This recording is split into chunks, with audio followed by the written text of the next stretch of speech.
Ya ngajarin itu Bang, sampai akhirnya keterima di salah satu maskapai di Indonesia ini, dapat tugas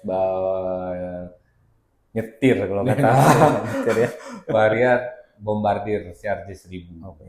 Kalau mau masuk maskapai tentunya ada requirement dari masing-masing maskapai. Jadi berbeda-beda tuh. Berbeda-beda, tapi pada garis besarnya itu ada minimum requirement-nya. Ada di Balai Kesehatan Penerbangan. Mereka yang tahu standarnya seperti apa. Nah, yang jadi masalah kalau misalnya ada awan atau ada kondisinya bisa kita bilang gelap atau bahkan malam mungkin. Saya juga jadi penasaran itu pilot-pilot zaman dulu itu terbang ke Jeddah misalnya bawa jemaah haji pakai Dakota dulu kan. Itu gimana caranya kan? Mungkin walaupun secara simpel saya tahu dari stasiun satu ke stasiun berikutnya gitu, nggak langsung terus mungkin zigzag, tapi itu cukup menantang dan ilmu senior itu memang luar biasa. Kalau bisa saya bilang sekarang kita cukup mudah lah dengan adanya teknologi ini. Luar biasa lah untuk senior dulu itu keren.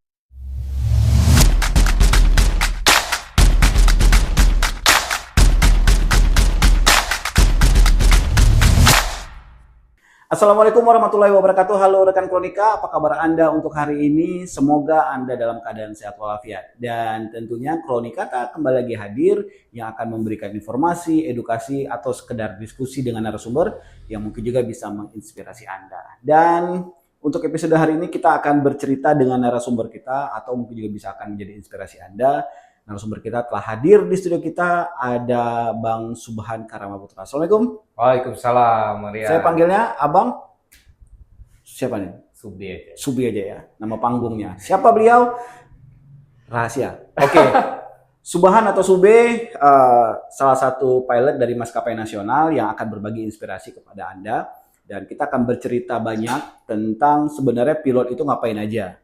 Ya, apakah tugas-tugas pilot? Nah, rutenya kemana aja?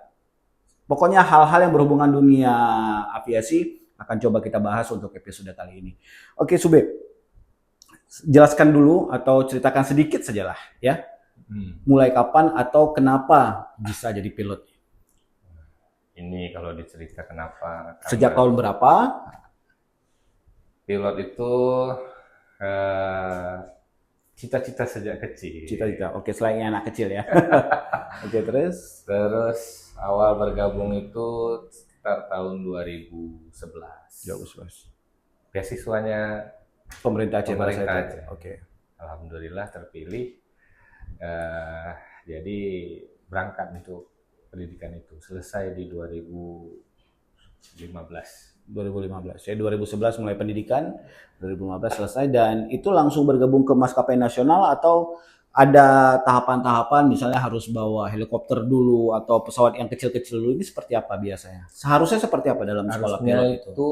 Kalau kita mulai dari awal, memang kalau versi pemerintah Aceh kita dibekali dulu Bang, dibekali dulu sebelum terjun ke dunia itu. Ada pendidikan bahasa Inggrisnya, pengenalan general aviation, terus baru kita diterjunkan ke dunia itu. Pertamanya kita sekolah untuk mendapatkan private pilot license. Private pilot license. Ya. Oke. Sebelum itu kita ground school dulu nih. Ada ground schoolnya. Private pilot license itu kayak SIM kah atau seperti apa? Bisa dibilang ya. Bisa dibilang ya. Jadi sertifikasi kita atau SIM tanda kutip untuk bisa menerbangkan sebuah pesawat. Nah, levelnya itu dimulai memang secara student pilot dulu nih kita. Student pilot, lulus dari ground school-nya, kita terbang untuk mendapatkan private pilot license itu. Regulasinya itu udah diatur sama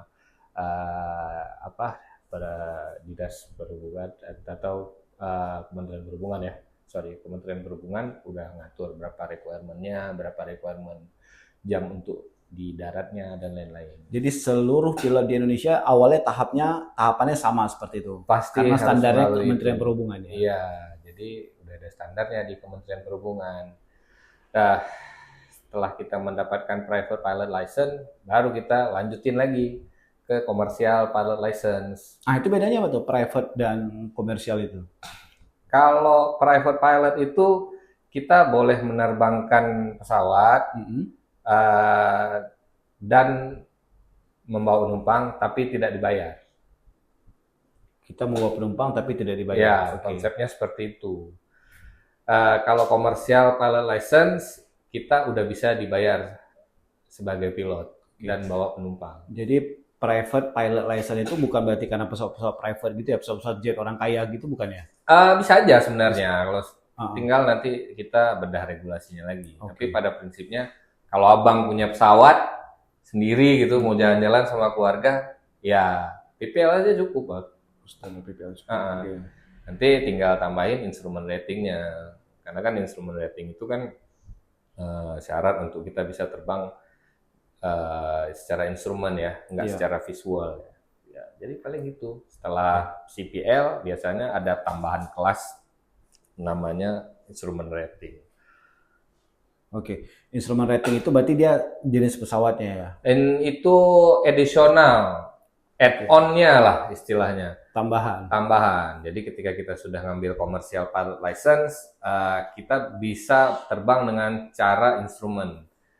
Jadi Oke. kayak kalau teman-teman tahu, kalau di bahasa Indonesia itu pendekatan ke bandara. Kalau kita sebutnya approach. Kita ngomong approach itu kan, kalau teman-teman mungkin ada yang tahu, nanti silakan mungkin ada tambahan Iya. penjelasannya di bawah.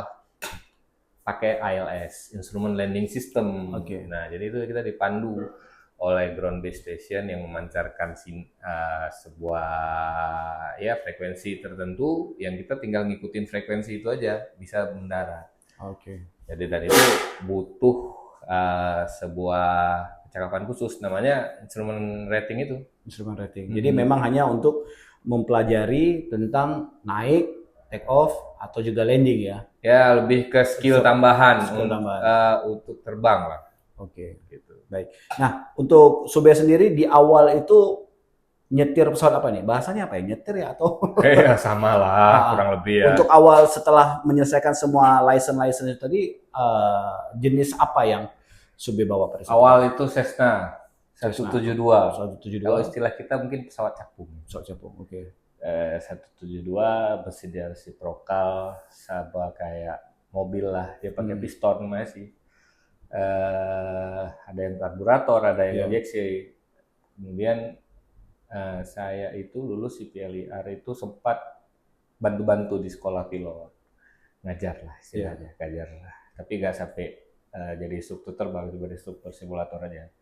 Karena sambilan nunggu waktu buat ke airline. Iya. Ya ngajarin itu Bang, sampai akhirnya keterima di salah satu maskapai di Indonesia ini, dapat tugas nyetir kalau kata nyetir ya, varian Bombardier CRJ-1000. Oke, jadi Anda sudah tahu kan kalau Bombardier itu nanti tinggal di searching aja Bombardier jenis apa. Jadi awal itu udah Bombardier ya, CRJ-1000 itu tadi ya. Oke. Dan sekarang masih di Bombardier itu atau seperti apa sekarang?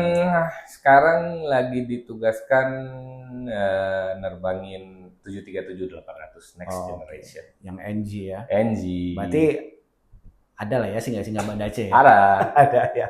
Oke, Sube. Pertanyaannya lagi, sebenarnya syarat paling penting untuk menjadi seorang pilot itu apa ya? Karena kalau dulu saya waktu kecil-kecil mendapatkan informasi pilot itu nggak boleh pakai kacamata, ada batasan minusnya, terus juga harus ada tinggi, ya. Nah, katanya giginya harus rapi, nggak boleh berlobang. Nah, itu kondisi-kondisi seperti itu atau syarat-syarat seperti itu memang harus atau seperti apa ya? Atau tergantung dari maskapai atau negaranya? Kalau mau masuk maskapai tentunya ada requirement dari masing-masing maskapai. Jadi berbeda-beda. Berbeda-beda, tapi pada garis besarnya itu ada minimum requirement-nya. Ada di Balai Kesehatan Penerbangan. Mereka yang tahu standarnya seperti apa. Dan untuk penerbang di komersial pilot license seperti saya ini juga bisa aja dia menggunakan istilahnya tuh corrective lens ya buat kacamata. Nanti paling ada tambahan syarat aja, misalnya dia harus punya spare, cadangan, kacamatanya, dan lain-lain. Kalau untuk tinggi badan, dulu pas saya masuk itu saya sempat diukur tuh dari pinggang ke kaki, nyampe nggak sekitar 1 meter gitu kan. Nah, tapi itu masih applicable buat sekarang saya kurang tahu, Bang. Tapi yang Oke. jelas memang ada syarat-syaratnya dan memang cukup ketat untuk masalah kesehatan ini kita memang lumayan lah, Bang. Iya ya. Mm-mm. Jadi memang kesehatan paling penting ya. Iya. Karena nyawa banyak orang di belakang ya. Ya, amanahnya lumayan. Oke, kalau kita bercerita lagi tentang apa namanya maskapai. Nah, dalam satu maskapai itu kan dia tentunya dengan rute, ada yang rute yang panjang, rute jauh misalnya kalau dari Banda Aceh ke Jeddah. Nah, atau mungkin juga kalau yang domestik mungkin Jakarta Banda Aceh, Banda Aceh Medan. Nah, apakah ada persyaratan dalam sebuah perusahaan si pilot itu harus terbang minimal 5 jam atau dia harus terbang ketika dia sudah 5 jam dia harus istirahat. Oh, ada. Ada Itu tentu dari masing-masing maskapai itu berbeda ya.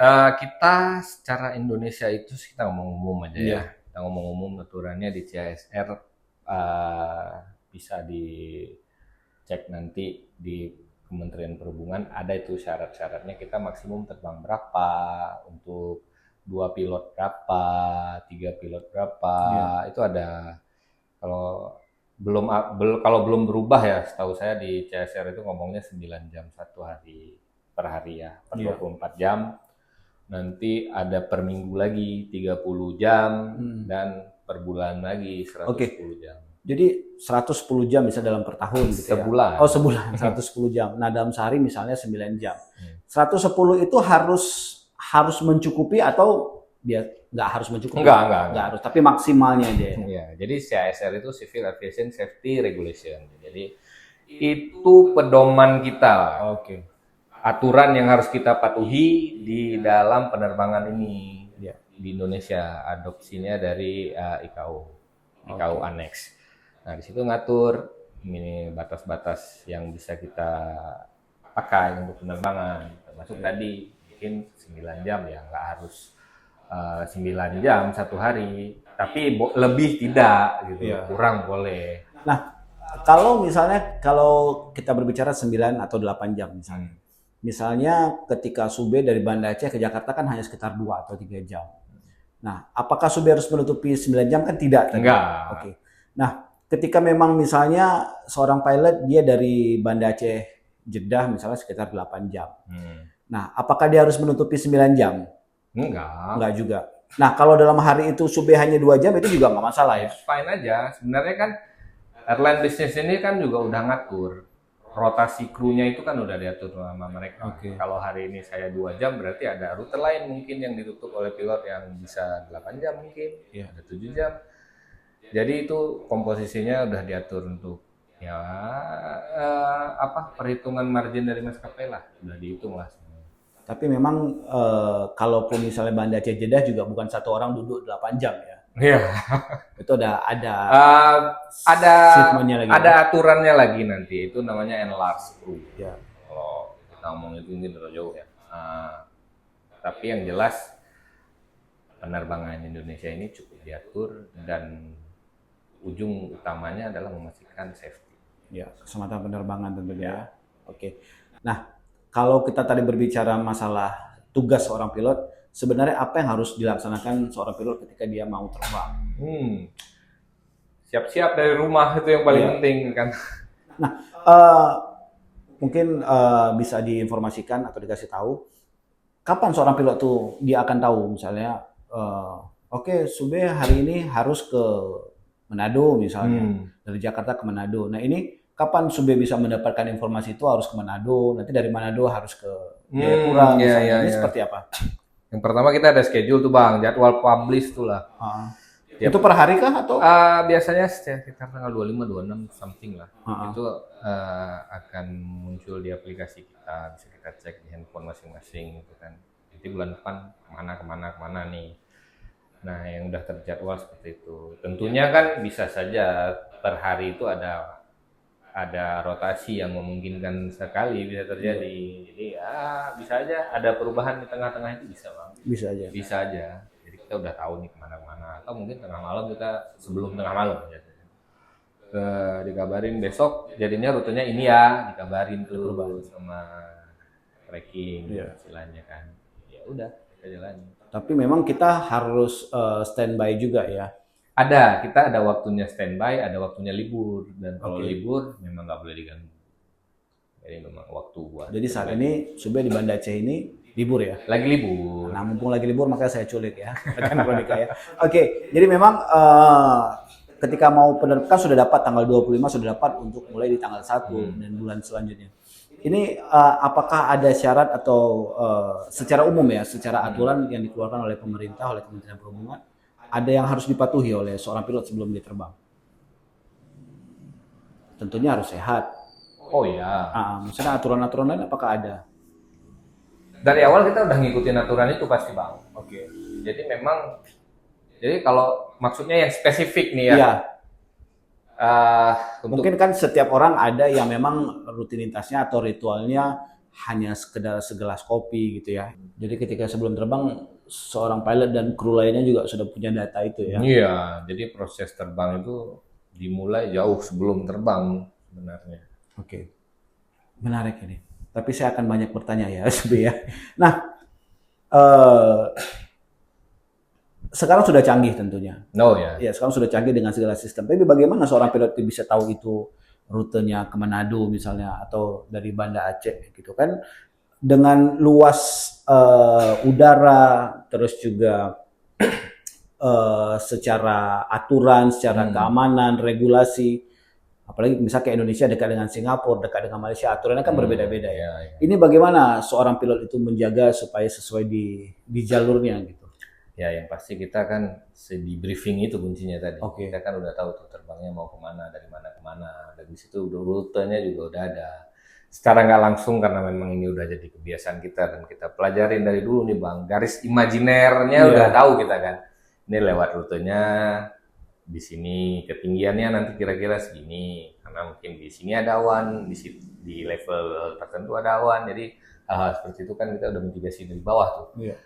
Nah, jadi memang di atas itu ada garis imajiner yang secara tidak dengan alat pun kita udah bisa paham lah. Kemudian dengan adanya teknologi sekarang kita dibantu lagi kan, ada GPS yang kita bisa dipastikan nih keakurasian kita di dalam track itu seberapa. Jadi udah cukup sangat canggih lah sekarang. Iya ya. Nah, jadi saya belum bisa bayangkan kok zaman dulu bagaimana butanya seperti itu. Pakai bintang kalau kata senior dulu. Pakai bintang.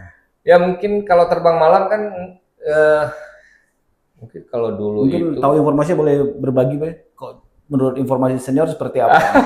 Karena kalau kita lihat maksudnya legacy ya, instrumen-instrumen di pesawat-pesawat zaman dulu kan tentunya sedikit ya. Apa namanya?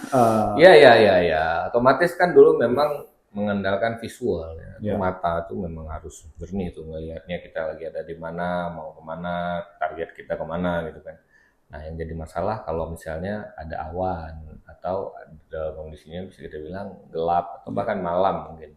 Saya juga jadi penasaran itu pilot-pilot zaman dulu itu terbang ke Jeddah misalnya bawa jemaah haji pakai Dakota dulu kan. Itu gimana caranya kan? Mungkin walaupun secara simpel saya tahu dari stasiun satu ke stasiun berikutnya gitu, nggak langsung terus mungkin zigzag, tapi itu cukup menantang dan ilmu senior itu memang luar biasa. Kalau bisa saya bilang sekarang kita cukup mudah lah dengan adanya teknologi ini. Luar biasa lah untuk senior dulu itu keren. Tapi belum ada ya dengan secanggih sekarang belum ada pilot yang belajar dari YouTube aja nggak ada ya. Sebenarnya kan ilmu itu bisa didapatkan dari mana aja, Bang. Termasuk saya kadang-kadang saya juga sangat mengapresiasi teman-teman yang belajar simulator itu ya. Bahkan menggeluti dunia simulasi pesawat online itu. Dan saya bisa nge-recall lagi istilahnya. Dan bahkan saya nggak bisa underestimate gitu mereka-mereka ini. Saya justru sering sharing sama mereka-mereka ini. Karena memang jauh sebelum saya jadi pilot, saya kenal sama mereka duluan, punya hobi yang sama. Ternyata nggak jauh-jauh beda, malah kita bisa saling ngisi tuh. Dan saya bisa dapat saran yang cukup baik dari mereka. Jadi kita ada feedbacknya lah masing-masing. Jadi belajar bisa di mana aja lah. Bisa di mana aja bisa ya. Di mana. Oke. Cukup menarik tentunya pembahasan kita Sube ya. Jadi kalau berbicara lagi masalah teknologi sekarang ini ya. Tentunya kan akan terus berkembang. Nah, teman-teman di aviasi ini bagaimana untuk mengupdate? Apakah memang harus ada sistem sekolah lagi kah misalnya dalam 6 bulan harus balik ke sekolah lagi? Ini seperti apakah ada pola-pola seperti itu? Di saya sekarang di aturan atau regulasi di kementerian misalnya seperti apa? yang udah jelas saya tuh tiap 6 bulan sekali harus medical check up, harus valid. Ya. Terus tiap 6 bulan sekali saya harus memastikan masih proven untuk terbang secara knowledge dan skill. Itu ada simulasinya di simulator kita. Jadi saya akan dicek masih bagus gak nih knowledge-nya, sesuai gak nih sama aturan-aturannya. Kita selalu dicek Bang setiap 6 bulan. Dan dari basic knowledge-nya juga kita recurrent namanya. Itu ada validity-nya juga, tergantung nanti misalnya crew resource management-nya itu ada validity-nya. Sebelum itu kita harus recurrent lagi gitu. Itu ada, dan itu hal yang umum di penerbangan. Dan memang itu diperbolehkan dan diharuskan. Haruskan, itu jadi syaratnya. Ada beberapa hal yang memang mandatory, harus kita perhatikan currency-nya. Jadi harus tetap current itu. Oh, memang harus ada ya, atau seperti itu.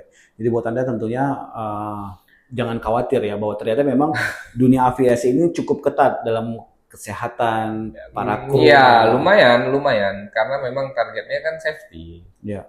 Jadi ya mewujudkan safety kan harus dicapai dari berbagai macam aspek yang dijaga, kira-kira gitulah. Oke. Nah, saat ini dengan menjadi seorang pilot 737-800 NG ini, hal apa yang menarik menurut, karena tadi kan Sube juga udah pernah di Bombardier gitu. Maksudnya hal menarik apa yang menurut Sube memang ini sangat spektakuler lah, kenangan mungkin, atau mungkin ada hal yang menarik yang memang sulit dilupakan. Saya suka sekali sama Bombardier. Oke. Saya kalau orang aviasi no komen kalau gitu ya. Karena memang itu pesawatnya unik kan. Iya. Jadi saya cukup bersyukur pernah terbang Bombardier CRJ-1000 itu, karena memang secara populasi pilotnya sedikit di Indonesia. Pesawatnya juga nggak populer, tapi cukup jadi kekasih di hati para pencinta aviasi. Bentuknya cakep soalnya.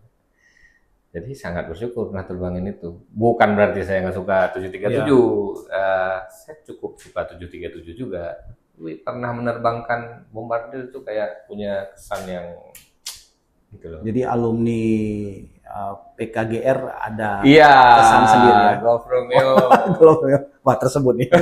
Oke, Sube, saya mau bertanya lagi bahwa apakah perlu seorang pilot itu untuk berpindah rating? Maksudnya ketika tadi Sube ada alasan internal sehingga harus berpindah. Nah, apakah di 738 itu 737-800 itu merupakan pilihan Sube atau memang keharusan dari maskapai atau seperti apa? Atau memang kemampuannya atau dari level-level tingkatan-tingkatan? Ya, jadi di tempat saya itu lebih ke assignment ya. Jadi lebih kita ditugaskan. Kita dalam hal ini kita ditugaskan ke fleet yang mana. Memang ada requirement-nya. Tapi pada umumnya kita ditentukan nih, kamu ditugaskan ke fleet A atau fleet B, fleet C. Setelah itu kita harus mengikuti trainingnya untuk bisa capable dan qualified di fleet itu. Jadi ya, saya basicnya di assign. Gitu. Oke, cukup menarik ya. Tapi karena waktu Sube, terakhir Sube, tolong kasih tips atau mungkin juga sekedar motivasi lah. Kalaupun memang ada pemirsa atau rekan kronika yang mau jadi pilot atau mungkin juga punya ponakan, punya anak yang ingin menjadi pilot, apa yang harus dipersiapkan? Pasti kesehatan Bang. Ya. Karena memang percuma kita ngerti semua, tahu semua, tapi kondisi badan nggak menunjang itu cukup sulit. Ya. Yang kedua baru dari sisi knowledge-nya, memang pelajaran eksak dan hal-hal lain yang cukup jadi pendukung ya dalam dunia aviasi ini. Jadi saya sarankan memang terkesan harus semua ilmu ya, tapi memang pada Prakteknya begitu, walaupun secuil ada ilmu dari sini, secuil ilmu dari sini. Tapi cukup kompleks memang dunia aviasi. Bahkan kesehatan aja kita harus tahu nih, kadar gula darah bagusnya itu berapa sih gitu kan. Jadi kita mau nggak mau harus jaga. Cara jaganya gimana sih? Jadi kalau dibilang, oh pilot buat alumni IPA, enggak juga gitu. Kita juga pelajari yang dari segi IPS-nya dan cukup banyak. Gitu. Jadi bukan berarti alumni IPS nggak bisa jadi pilot, bisa. Tinggal ngejar aja. Jadi memang termasuk geografi, paham ya. Terus kalau untuk fisika, matematika itu mengukur ketinggian itu sangat harus cepat lah ya. Kan ilmu dasar fisika ya kayak V sama dengan S per T gitu lah, rumus kecepatan jarak dulu waktu gitu kan. Oke. Gitulah. Agak ribet ya ngomongnya. Tapi memang itulah bahwa buat Anda ya, kalau saya mau flashback lagi bahwa saya berteman dengan Sube ini karena kita satu komunitas di komunitas HC Aviasi ya, jadi memang kita di situ berkumpul orang-orang ya yang memang cukup suka atau berminat dalam dunia aviasi. Nah, tapi yang menjadi permasalahan adalah bahwa di situ komunitasnya dari berbagai macam profesi juga, termasuk kawan-kawan dari pilot, sehingga kita memang cukup paham lah atau cukup belajar banyak, saling diskusi. Bahkan ada CEO di situ. Oke, ada CEO di situ juga ya. Dan kita saling berdiskusi dan saling bertukar informasi lah seputar dunia aviasi. Dan ternyata Aceh ini juga merupakan provinsi yang cukup disegani dalam dunia aviasi tentunya ya. Alhamdulillah. Banyak menghasilkan orang-orang hebat di dalam dunia aviasi. Betul Sube? Setuju ya? Oke. Harusnya begitu juga. Harus begitu juga. Oke, kita pamit Sube. Terima kasih atas informasinya. Dan nanti kapan lagi kalau ke Banda Aceh kita ngomong lebih panjang lagi, lebih detail lagi. Tentunya supaya pemirsa atau rekan Kronika bisa lebih paham dalam dunia aviasi, dan memang terbang itu cukup menyenangkan. Ya, cukup menyenangkan. Oke ya. Bikin fun aja. Bikin fun aja. Sekali lagi terima kasih atas waktu dan atensi Anda. Kita ketemu di episode selanjutnya. Assalamualaikum warahmatullahi wabarakatuh. Waalaikumsalam.